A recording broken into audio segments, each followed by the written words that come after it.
السلام عليكم ورحمة الله وبركاته. بسم الله الحمد لله والصلاة والسلام على رسول الله وعلى آله وصحبه أجمعين أما بعد. The ninth question in 400 questions. ما علامة الاسم? What are the signs of a noun?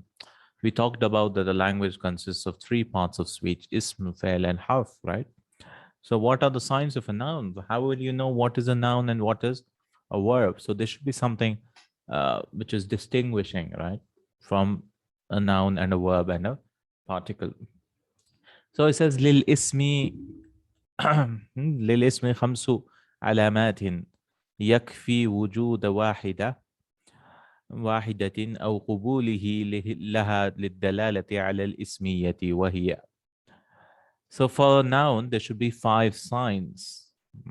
يكفي وجود واحدة. It is enough وجود واحدة. It is enough that one be present. أو قبوله. أو قبوله, we could say. لها للدلالة على الاسمية وهي. Or even if one is not present, it should be able to accept it.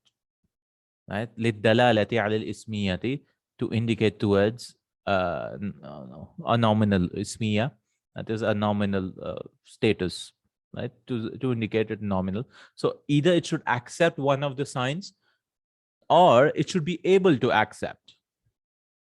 So because there might be some things which do not take, I mean, there's not something which is present in it, but it's ready to accept something. وهي, and what are the 5 signs? al-ta'rif, al of ta'rif, the alif lam, and nahu al-kitabu. So anytime you see al, so verbs will never get al, huruf will not get al. Al-ta'rif, al-kitabu, al-shajaratu, al-baytu, the book, al-shajaratu, the tree, the house. Then second, at-tanweenu. The first sign is al-al, right? Al. And the second is tanween. If you see tanween, what is tanween? 2 dhammas at the end, or 2 kasras, or 2 fathas. Nahu madrasatun, qalaman, see, 2 fathas. A school, a pen, kitabin, a book. Tanween. Okay, so one for a sign, it should be al, and then the second is tanween. And the third sign, al-jarru bil-harfi aw bil-idafat, aw bil-idafati. Jar. What is jar? It takes kasra, right? There are 3 cases in Arabic language, right? Marfu, mansub, and majroor, or rafa, nasb, and jar. What is rafa? Rafa in the sense, Muhammadun is rafa. It has a dhamma at the end. Nasab in the sense, it has a fatha, Muhammadan. Muhammadan. And then Muhammadin is jar. And Muhammadin is jar. Muhammadin, 2 kasras. So it should be able to take 1 kasra or 2 kasra. It should be in the state of genitive case, you call it, right? By harf, with a letter, right? Like harfu jar, ba, ta, kaf, lam. Or bil idafa, or you can make it idafa, mudaf and mudaf ilayhi. Like Baytullahi, like Allah's house. Right? This is mudaf and this is mudaf ilayhi. This is called mudaf. The possessed word, and the word after that is called mudafun ilayhi.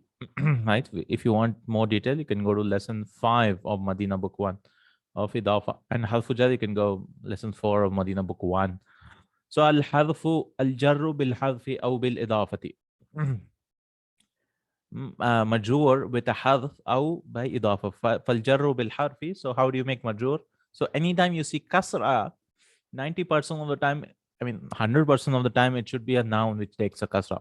You can find kasra with verbs also, but that is just a kasra, temporary kasra for joining. Like idhabil, idhab, go, idhabil, not go, maybe kill, uqtulil kalba, kill the dog, or something. Yeah, uqtulil, you'll get a kasra there. Why? Because that's just for joining. فالجر بالحذف نحو ذهبت إلى البيت. So if someone asks you, al-bayt is a noun or a verb, then you say, well, it has alif lam, the sign, and it takes a kasra, right? Majroor. It is majroor. So it is a noun. Sallamtu ala Muhammadin. I said salam on Muhammad. or to Muhammad, right? Sallamtu ala means to say salam upon Muhammad. So Muhammadin is also majroor. This is by harf. Wal jarru bil idafati, and majroor with idafa. Nahu fahimtu darsan nahwi. I understood the nahwu lesson. And this is mudaf and this is mudaf ilayhi. So this is a lesson of the grammar or nahwu lesson. Wal jarru bil idafati. So jar. Fourth is an-nida'u, the fourth sign. So the first sign is alif lam tanween and idaf jar, right, or majroor, and the fourth is nida. If you're calling someone, obviously it has to be a noun. You cannot call a verb, right? Ya Muhammadu, a Muhammadu, ay bunayya. Ya Muhammadu, oh Muhammad, a Muhammadu, Muhammad. There are like five types ways you can call someone. You can say ya, or we can say a. So a and I means someone who's close. A Muhammad, he's close. I Muhammad is close. But if it's far, you can say aya or haya. There's so many. Like you're in a mountain. Aya Muhammad, right? You want to call someone who's far. So you can say aya. So ya Muhammadu, a Muhammadu, ay bunayya, oh son. So ya could be used for both close and far. A is just for close, I is also for close. So anytime you can call someone, that's a noun. You cannot call verbs, right? Dhahaba, you cannot say that. Then al-isnadu ilayhi. This is the most important. Isnad. Isnad means attribution. Attribution of one word to the other. Nahwu katabat talibud darsa. Ja'a Muhammadun dhahabtu. So what you're doing, you're isnad. You're doing isnad. So you want to say wrote, right? Someone wrote. But who wrote? So you're attributing the act of writing to the student. You see? This is called isnad. For verbs, we cannot have isnad. Like the attribute of writing, kataba is a verb, right? So you cannot attribute something to it. Like it's not an owner or it does not do an action. This is called musnad ilayhi musnad. So the talib is the musnad ilayhi. The act of writing has been attributed to it. You see, at-talib kataba at-talibu ad-darsa. So at-talibu is called musnad ilayhi. But anyways, this is a file of kataba. So this is the most important this thing. Isnad. Like dhahabtu, ja'a Muhammadun, dhahabtu also. I went. Right? I went. So you're attributing the going, action of going to to me. Dhahabtu, like that. Okay. فإذا قبلت الكلمة دخول إحدى هذه العلامات. If the word accepts the entering of these signs, دل ذلك على اسميتها, then it indicates that this is a noun. That this is a noun. So 5 things you give: al, tanween, idafa, not idafa, jar, and nida, and isnad. Isnad ilayhi. You can attribute something to it. That means to a person or to a noun only you can attribute something, not to a verb. Okay. 5 signs of a noun. Inshallah ta'ala. Next question we'll do in our next class. So remember, anytime you see 5, like if you see something majroor, that's a noun. If you see something with alif lam, that's a noun. If you see something with tanween, that's a noun. If you're calling someone, that's a noun.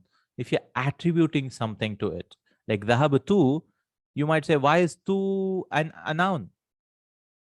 Because see, it doesn't have alif lam, it doesn't have tanween, it doesn't have we cannot call yatu, we cannot say yatu, and then we cannot it does not become majroor. Right? So why did the grammarians call this a noun? You should have said it just one letter also, because huruf generally has one letter, right? They have one letter. So why is tu a noun? Well, you're attributing the action to something. Yeah? I went. That's why they called it. This is also an ism. This is also an ism. So this is fail and this is file. So tu is also an ism. Okay. It's a pronoun. That's why. Because tu literally means ana. Instead of saying ana dhahaba all the time, they took it and put it at the end. Dhahabtu. Dhahabtu. So tu is representing ana, and ana is a pronoun, right? Damir and damirs are nouns. Ana. Okay, and this is the most important because ana also, for example, it doesn't take alif lam, doesn't take tanween, and you cannot say ya ana, you cannot call, right? It doesn't become majroor. I mean, but why is it still a noun? Because we can attribute something to it, right? The action I did, I went, the attribution of it is called isnad. Okay, Jazakallahu Khair, Barakallahu Feekum. Assalamu alaikum wa rahmatullahi wa barakatuh.